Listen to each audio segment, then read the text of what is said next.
कि corona virus की जो बीमारी है तो इससे पूरी दुनिया त्रस्त है, परेशान है और अपना भारत देश भी काफ़ी इससे दुखी है। और इस कोरोना वायरस की वजह से लगे लॉकडाउन को लेकर तो वैसे तो समाज के हर वर्ग के लोग दुखी हैं, विभिन्न क्षेत्रों में लगे लोग दुखी हैं, लेकिन सबसे ज़्यादा जो दुखी हैं वो प्रवासी मजदूर लोग हैं। जो सबसे ज़्यादा दुखी हैं वो प्रवासी मजदूर लोग हैं। और जो प्रवासी मजदूर लोग हैं तो ये क्यों ज़्यादा दुखी हैं? क्योंकि इस बीमारी में जो केंद्र और राज्यों की सरकारों को खास तौर से लॉकडाउन के दौरान जो इनकी तरफ विशेष ध्यान देना चाहिए था, जिनकी करोड़ों में तादाद है पूरे देश में, तो इसकी तरफ ना केंद्र ने बराबर ध्यान दिया ना राज्यों की सरकारों ने। और जिसकी वजह से बड़े पैमाने पर तो जब ये लोग भूखे मरने लगे और ठहरने की कोई व्यवस्था नहीं थी, जहाँ ये लोग काम करते थे उनके मालिकों ने इनको निकाल दिया, इनको वेतन नहीं दिया, सरकार ने खाने की तरफ ध्यान नहीं दिया, तो तब फिर इन्होंने पलायन करना शुरू किया। जो श्रमिक लोग हैं, जब लगे कि अब हम भूखे मर रहे हैं तो इनको लगा कि भाई हमें मरना ही है तो बाहर के प्रदेशों में क्यों, अपने प्रदेश में जाके मरें, भूखे ही मरना है जब केंद्र और राज्यों की सरकारें बराबर ध्यान नहीं दे रही हैं। तो तब इन्होंने पलायन करना शुरू किया।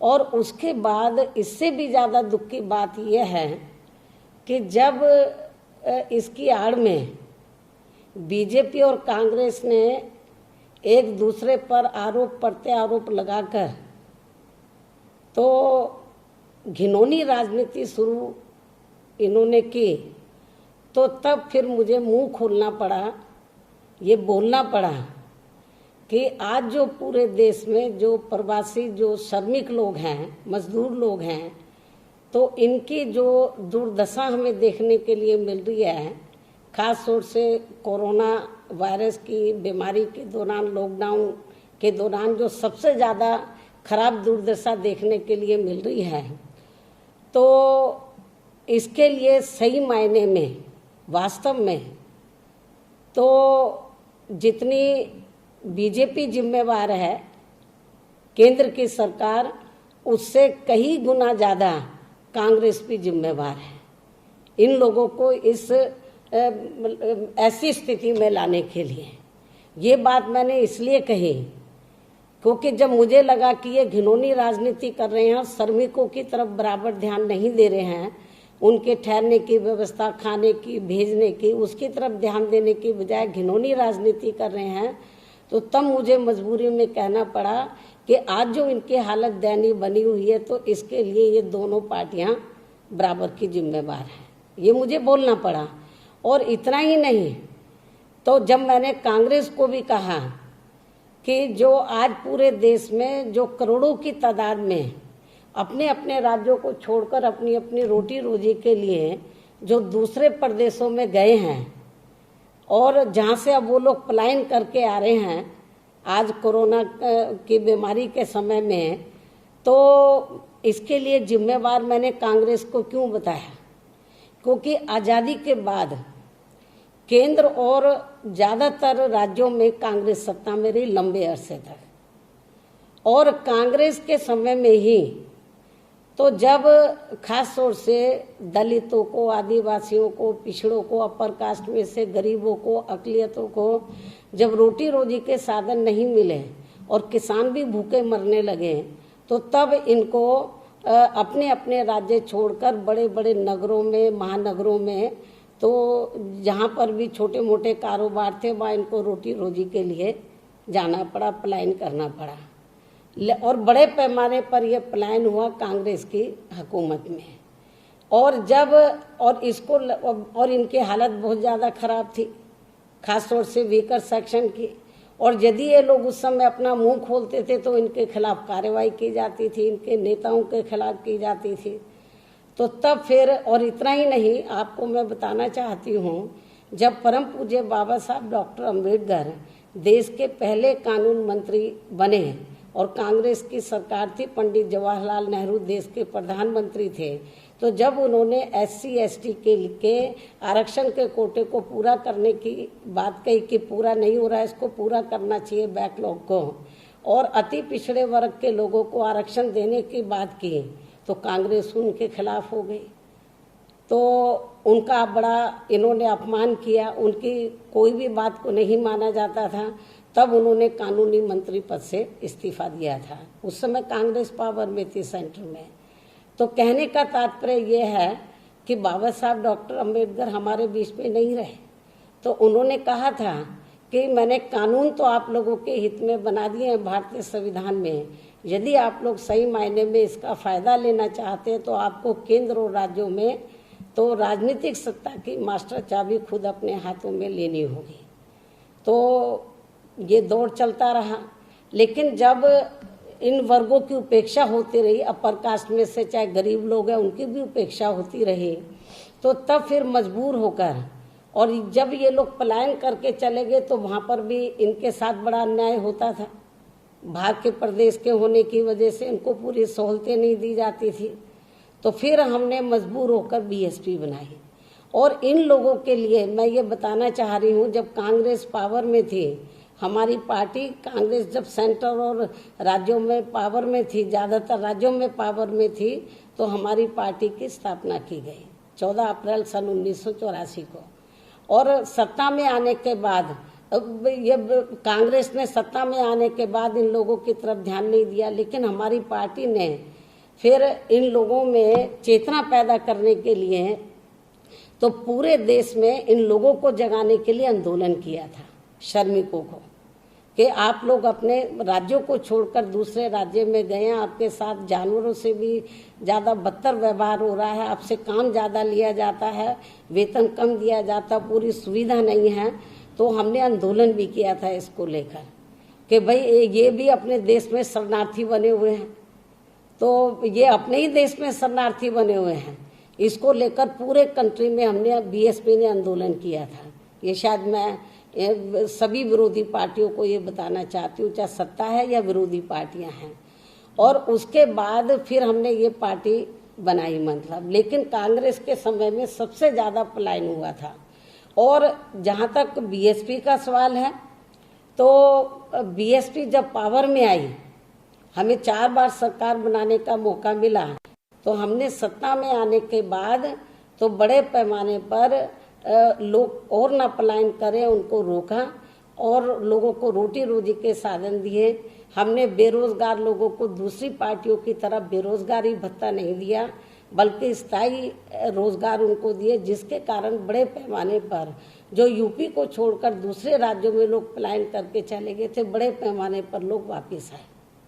तो हमने इस ओर पूरा ध्यान दिया था, जो कमियां हमने दूसरी पार्टियों की सरकारों में देखी थी। तो आज पूरे देश के अंदर कोरोना वायरस की वजह से लॉकडाउन लगने के कारण जो सबसे पीड़ित तो सभी लोग हैं, लेकिन जो सबसे ज़्यादा दुखी हैं वो श्रमिक प्रवासी लोग हैं। तो इसके लिए तो हमारे, और जो वर्तमान जो BJP की सरकार है वो भी कांग्रेस के पद चिन्हों पर चल रही है, तो BJP ने भी इनकी तरफ कोई ध्यान नहीं दिया। लोग बड़े पैमाने पर पैदल चलकर, भूखे प्यासे लोग चल रहे हैं। जब हम लोगों ने आवाज़ उठाई तो तब जाकर इन्होंने बसों का और ट्रेन का इन्होंने प्रबंध किया। हालत इनकी बहुत ज़्यादा खराब थी। तो आज जो पूरे देश में जो श्रमिकों की जो हालत खराब है, दुर्दशा जो हमें देखने के लिए मिल रही है इस बीमारी के दौरान, तो इसके लिए हमारी पार्टी BJP के साथ साथ, मतलब कांग्रेस को तो जिम्मेवार मानती है, तो कांग्रेस के साथ साथ BJP को भी बराबर की जिम्मेवार मानकर चलती है। और ये बात आज मैं अपनी पार्टी के राजनीतिक स्वार्थ में नहीं बल्कि देश में खासकर गरीबों, मजदूरों, किसानों, अकलियतों व श्रमिक प्रवासियों के हितों की वजह से कह रही हूँ। लेकिन इससे बीजेपी भी परेशान है। जब हमने असलियत जनता के सामने रखी, देश के सामने रखी, तो इससे कांग्रेस पार्टी के लोग भी बहुत ज़्यादा परेशान हैं।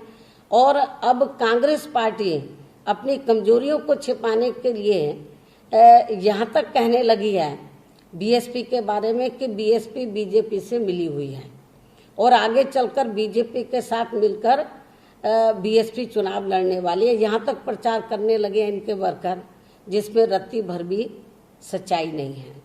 और इनके इस आरोप का हमारी पार्टी कड़े शब्दों में खंडन करती है और इनको ये भी बताना चाहती है कि देश के किसी भी राज्य में चाहे छोटा चुनाव हो, बड़ा हो, हमारी पार्टी बीजेपी के साथ और ना ही अन्य किसी भी पार्टी के साथ, खास तौर से जो पार्टी सेंटर और ज़्यादातर राज्यों में कांग्रेस और बीजेपी के साथ तो बिल्कुल भी मिलकर कोई चुनाव नहीं लड़ने वाली है। और बीजेपी के बारे में जो कह रहे हैं, तो चुनाव लड़ने का आज तक हमने कोई मिलके चुनाव नहीं लड़ा और ना आगे हम लड़ने वाले हैं। तो जबकि मैंने आप लोगों को बताया कि इस मामले में सच्चाई ये है कि जैसा कि अभी मैंने बताया कि आज़ादी के बाद, मैं इस बात को फिर दोहराती हूँ, केंद्र और राज्यों में भी सबसे पहले व सबसे ज़्यादा समय तक अधिकांश कांग्रेस पार्टी सत्ता में रही। और इसके अलावा जब बीएसपी बनी थी तो उस समय ये भी मैं बताना चाह रही हूँ कि हम लोग बीजेपी से मिले हैं, तो उस समय मैं कोई किसी का पक्ष नहीं ले रही हूँ, बीजेपी केंद्र और राज्यों की सत्ता में कहीं भी आसीन नहीं थी, फ्री हैंड था कांग्रेस के हाथ में। तो चाहती तो इन लोगों का ध्यान रख सकती थी, लेकिन जब इनका ध्यान नहीं रखा, इन्होंने इन मजलूमों का ध्यान नहीं रखा, श्रमिकों का ये लोग पलायन करने के लिए मजबूर हुए, तब बीएसपी को बनाने की जरूरत पड़ी। और इसका मुख्य कारण यह है कि जब इस पार्टी ने अपनी जातिवादी व पूंजीवादी मानसिकता के चलते पूरे देश में सर्व समाज में से खासकर गरीबों, मजदूरों, किसानों, कमजोर तबकों का बराबर ध्यान नहीं रखा, अकलियतों को भी रोटी रोजी के साधन नहीं दिए, तो ये लोग फिर मजबूर होकर इन्होंने पलायन किया। आज जिनकी दुर्दशा हमें देखने के लिए मिल रही है, और बीजेपी भी कोई कम नहीं है। और बीजेपी भी जो है जितना इनको ध्यान देना चाहिए था इस बीमारी में, तो इनको पलायन करने की जरूरत महसूस नहीं होती, क्योंकि बीजेपी की जिम्मेवारी बनती थी, राज्य की जो सरकारें उनकी जिम्मेवारी बनती थी कि जो श्रमिक मजदूर लोग हैं वहाँ पर उनकी ठहरने की व्यवस्था करते, खाने की व्यवस्था करते, वो नहीं किया। और मान लीजिए वो लोग जो छोटे मोटे कारखानों में या उद्योगों में ये लोग काम कर रहे थे, उनके पास पैसा भी नहीं था। तो मैं समझती हूँ कि सेंट्रल गवर्नमेंट को, राज्यों की सरकारों को, तो उनको बिना ब्याज के, उनको ब्याज पे नहीं, बिना ब्याज के उनको लोन दे देना चाहिए था कि भाई आप इनका मजदूरों का ध्यान रखो। लेकिन जब मजदूर निकल पड़े, अब उनको लोन देने की बात कर रहे हैं, फ्री लोन, अब आपके लोन देंगे, कम देंगे, आप इतने समय तक लौटा सकते हैं। अब बढ़िया बढ़िया जो आर्थिक उनको लालच दे रहे हैं जो बड़े बड़े उद्योगपति हैं कि अब उनको सब सुविधा दे रहे हैं। जो आज ये सुविधा का जो उन्होंने स्पेशल पैकेज जो उन्होंने घोषित किया, यदि यही थोड़ा सा इनको जो उद्योगपति थे, छोटे मोटे जो कारोबारी लोग थे, उनको मदद कर देते, तो शायद ये लोग उनको भेजने के लिए तैयार नहीं होते, मजबूर नहीं होते। और मुझे लगता है इनकी श्रमिक लोगों की ये जरूर मदद करते। तो और इसके साथ ही मैं ये भी कहना चाहती हूँ कि जब इन्होंने ये बीमारी फैली, और मैंने ये बात पिछले बार भी आपके सामने रखी थी, जब केंद्र सरकार को लॉकडाउन लगाना चाहिए था, तो इनकी जिम्मेवारी बनती थी कि लॉकडाउन की घोषणा लगाने से पहले इनको 9-10 दिन का समय दे देते और सबको अपने स्थानों पर चले जाते, लोग व्यवस्थित हो जाते, तो मैं समझती हूँ ज़्यादा अच्छा होता।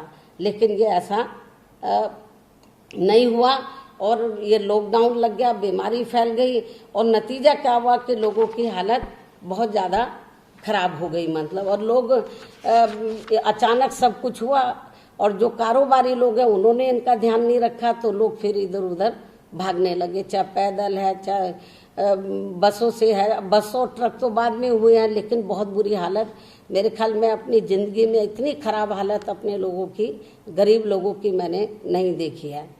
और अब ये पार्टी यानी कि भारतीय जनता पार्टी तो अपनी कमजोरियों को छिपाने के लिए, ये जो अपनी इनकी कमजोरियां थी इनको छिपाने के लिए तो मीडिया में अब ये प्रचार करवा रही है। आज मैंने मीडिया में देखा कि वो ये प्रचार करा रही है कि ये जो कोरोना बीमारी है, तो ये जो पलायन हुआ है, जो प्रवासी जो लोग हैं, श्रमिक जो प्रवासी लोग हैं, जो अपने अपने राज्यों में आए हैं, तो इससे अब ये कोरोना वायरस की जो संख्या है, इसके जो मरीजों की संख्या ये काफी अब बढ़ जाएगी। पहले ये प्रचार करते रहे। आज मैं मीडिया में देख रही थी तो बता रहे थे कि भाई खास तौर से यूपी और बिहार में तो इनकी संख्या बहुत ज्यादा बढ़ गई है कोरोना के जो मरीजों की। लेकिन इसके लिए मैं ये बताना चाहती हूँ, ये जो श्रमिक मजदूर जो लोग आए हैं ये जिम्मेवार नहीं है। इसके लिए जो केंद्र और राज्यों की सरकारें वो जिम्मेवार हैं। इसलिए मैं कहना चाह रही हूँ कि जिन राज्यों में श्रमिक प्रवासी लोग, चाहे बसों के माध्यम से चाहे ट्रेनों के माध्यम से, जहाँ जहाँ भी ये लोग अपने गांवों में, कस्बों में ये पहुंचे हैं, शहरों में पहुंचे हैं, तो वहां पर इनको 14 दिन के लिए अलग रखा गया, जो नियम है एहतियात के तौर के ऊपर। तो जब इनको अलग रखा गया है तो मैं आपको बता रही, बहुत से चैनल ये दिखा रहे थे कि जहाँ इनको अलग रखा गया है इतनी खराब व्यवस्था है उनके रखने के लिए, टॉयलेट वगैरह बहुत खराब हालत में है, इतनी दूर से चलकर ये लोग, तो इनमें इम्यूनिटी इतनी ज्यादा है कि इनको रास्ते में कोई कोरोना वायरस नहीं इनको लगा, मतलब कोई बीमारी नहीं लगी। लेकिन जहां इनको 14 दिन के लिए रखा गया, ना खाने की व्यवस्था है और ना उनके रुकने की व्यवस्था, जो कि बहुत गंदी है, टॉयलेट बहुत खराब है, बाथरूम की व्यवस्था नहीं है, खाने की व्यवस्था नहीं है, उनके घर वाले उनको खाना लाकर दे रहे हैं। और आज कुछ चैनल दिखा रहे थे इतनी खराब हालत है टॉयलेट की, तो अच्छे खासे ये लोग बीमार हो जाएंगे। तो ये जो संख्या बढ़ रही है इसके लिए प्रवासी मजदूर जिम्मेवार नहीं है, प्रवासी जो श्रमिक लोग हैं ये जिम्मेवार नहीं है, बल्कि केंद्र और राज्यों की जो सरकारों की अपनी कमियां हैं, जो उनकी व्यवस्था है वो जिम्मेवार है। और यदि ये संख्या बढ़ती है तो इसके लिए प्रवासी मजदूरों को जिम्मेवार कतई नहीं ठहराया जा सकता। इसके लिए जिम्मेवार हैं केंद्र और राज्यों की सरकारें। तो ये भी मैं बताना चाहती हूँ। और खासकर ऐसी स्थिति में तो मेरा राज्यों सरकारों से, खासकर राज्यों की सरकारों से, केंद्र से भी अपील है, राज्यों की सरकारों से भी अपील है कि वे इनके साथ ऐसा रवैया ना अपनाएं। जो श्रमिक प्रवासी लोग जिनको 14 दिन के लिए अलग रखा गया है, बहुत बुरा हाल है। जो आज मैंने कुछ चैनल देखे थे तो तब मुझे मीडिया में आने के लिए मजबूर होना पड़ा कि जो इनकी अपनी कमियां हैं केंद्र और राज्य सरकारों की, उसको दूर करना चाहिए। और उनके मूल राज्यों में पहुंचने पर 14 दिन तक उनके ठहरने की सही व्यवस्था गवर्नमेंट करें तथा उन्हें आत्मनिर्भर बनाने के लिए रोटी रोजी के साधन भी जरूर उपलब्ध कराएं। ये भी मेरा कहना है। और इसके साथ ही बीएसपी की केंद्र व राज्य सरकारों को ये भी कहना है कि श्रमिक कानून में कोई भी छेड़छाड़ करने की बजाय अकेले मनरेगा से ही नहीं बल्कि सरकारों के सभी छोटे बड़े निर्माण कार्यों में तथा प्राइवेट सेक्टर के कार्यों में भी स्थानीय श्रमिकों को ही रोजगार देने के लिए इनको व्यवस्था करनी चाहिए। अर्थात श्रमिकों को स्थायी रोजगार देने चाहिए, तभी देश आत्मनिर्भर भी बनेगा। साथ ही कोरोना वायरस से जब तक स्थिति सामान्य नहीं हो जाती है तो तब तक केंद्र व राज्य सरकारों को इनके मूल राज्यों में भेजने पर इनके खाने की व कुछ नगद धनराशि देने की भी व्यवस्था जरूर करनी चाहिए।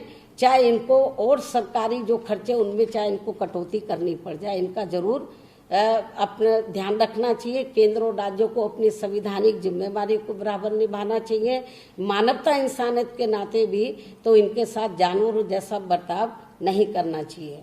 अंत में अब मैं अपनी बात यही समाप्त करते हुए कल ईद के मौके पर अपने मुस्लिम समाज के लोगों को हार्दिक बधाई व शुभकामनाएं एवं दिली मुबारकबाद।